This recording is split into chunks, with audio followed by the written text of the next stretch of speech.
You there? Fuck off! Fuck off, damn! Here they are! Fuck yeah! Shot crowds!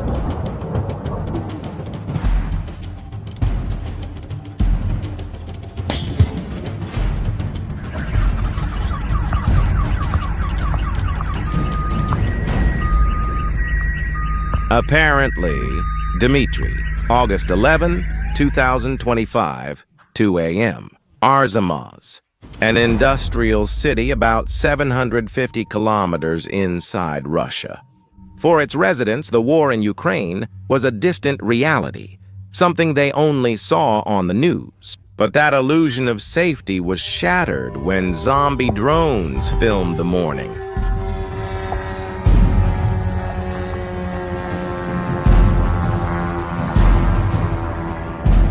Afterwards, there were many explosions targeting one of the most strategic factories in the Russian Navy. Damn, they're really hitting hard, aren't they? First time, that's it. The most impressive thing of all is that even the Russians can't explain how Ukraine managed to get to this point. But there is something specific about this factory that Ukrainians knew. Something that makes attacking this place more devastating for the Russians than bombing 10 ammunition depots. When you find out what it actually produces, you'll understand, because even the Russians themselves can't explain how the Ukrainians got there. I'll show you what makes this factory so special. This operation started at 1:30 in the morning. The first reports of drones approaching. The main explosions happened between 2 and 3:50 and 5 in the morning. Here's what really impresses. This wasn't a desperate attack. It was a calculated operation with military precision. The Ukrainians combined 2 different types of drones in an operation that took place in 2 phases. First came the long-range UJ-22 drones. They served as a key, opening gaps in the factory's outer defenses. These drones can carry 20 kilograms of explosives and fly over 800 kilometers.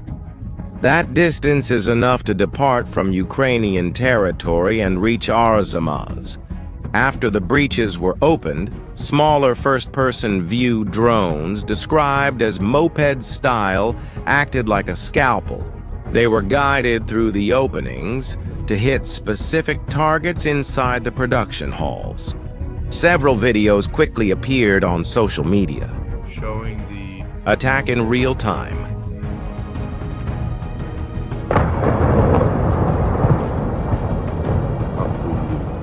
In one of them, you see fog coming out of the factory door. Subsequently, a massive explosion will hit the building, throwing cars into the surrounding area and crushing the side of the factory in a field of fire. Throwing cars. Into the surrounding neighboring area follows.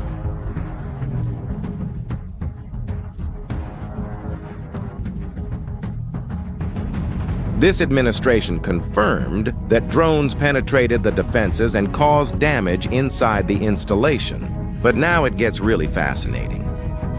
After all, why did Ukraine choose this particular factory as a target? Here is the key point of this story.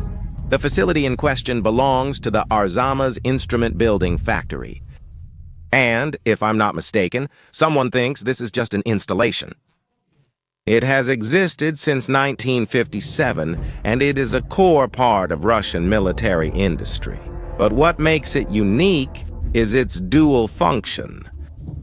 About 20% of the factory belongs to Almaz Antey, the corporation that produces air defense systems like the S-400 subtitles created by Dimitrorzuk. The rest belongs to the Tactical Missiles Corporation, which is responsible for Russia's offensive missiles. Can you understand what this means?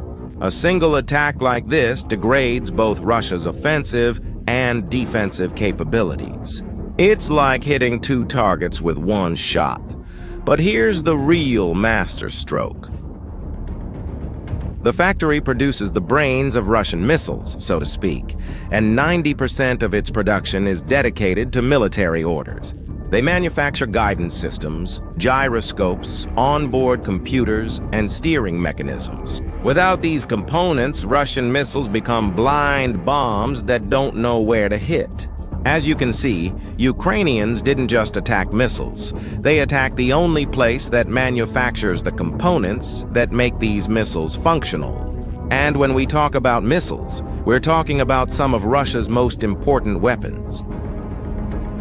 The KH-101, for example, is considered the crown jewel of the Russian arsenal.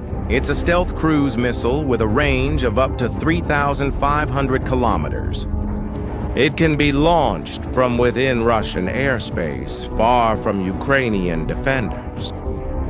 Its accuracy comes from a combination of inertial navigation, Russian global positioning system, and electro-optical guidance.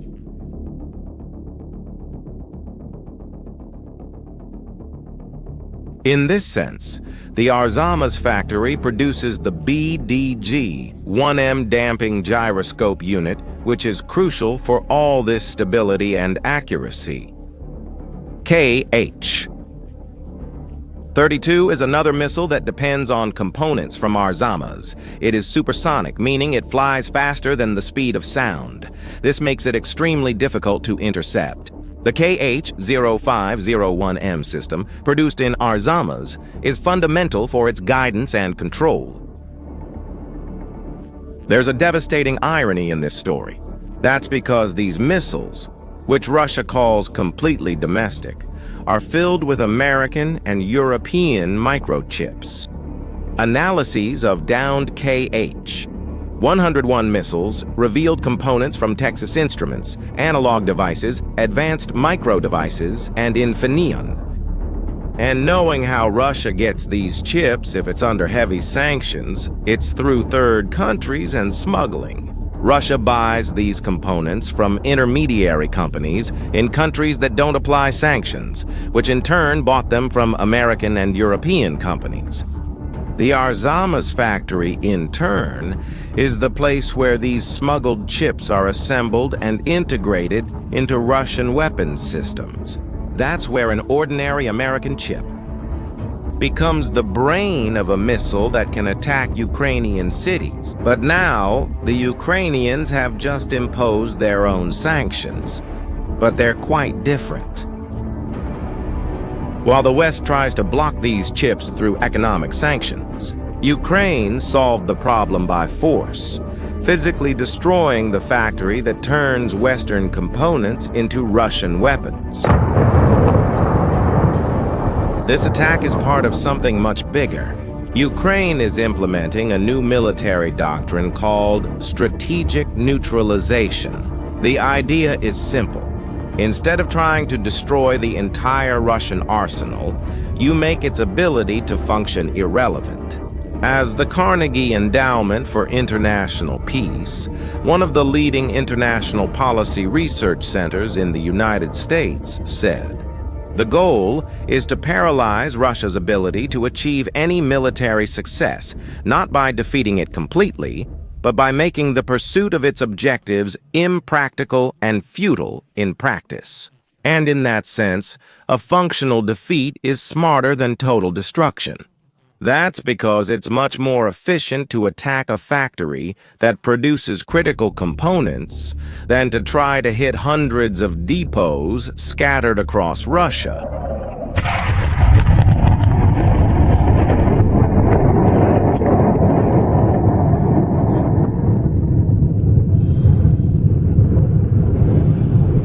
But Arzamas is an isolated case. Ukraine has also attacked the Shahed drone factory in Yelabuga, in Tatarstan, more than 1,000 kilometers deep inside Russian territory.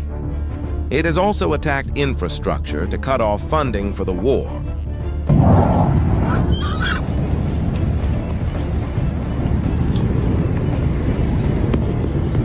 Subtitles by Dimitrorzov.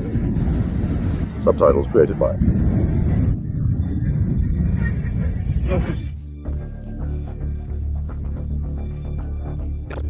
and Orenburg. Subtitles created by Dimitor Zok.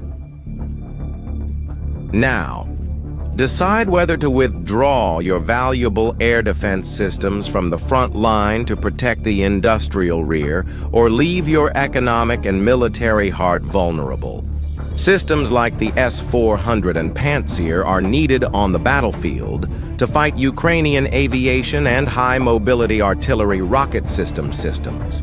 But now, the industrial rear is also a combat zone. And many say there aren't enough air defense systems to effectively cover both areas. As you can see, Ukraine is in a way forcing Russia to choose what it needs to sacrifice. And the psychological impact of this is devastating.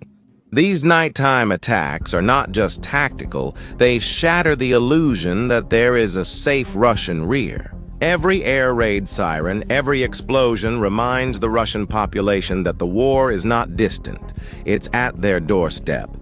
This directly contradicts the narrative propagated by the Kremlin. After all, if they were telling the truth, the war should be confined to Ukraine, far from the eyes and ears of Russians. But now, workers in factories hundreds of kilometers from the border are being targeted by attacks. For Ukraine, these attacks serve as a kind of proactive defense. After all, the country still doesn't have the air defense systems needed to fully protect its cities. President Zelensky said he needs at least 25 additional Patriot systems. But for now, these systems are not arriving.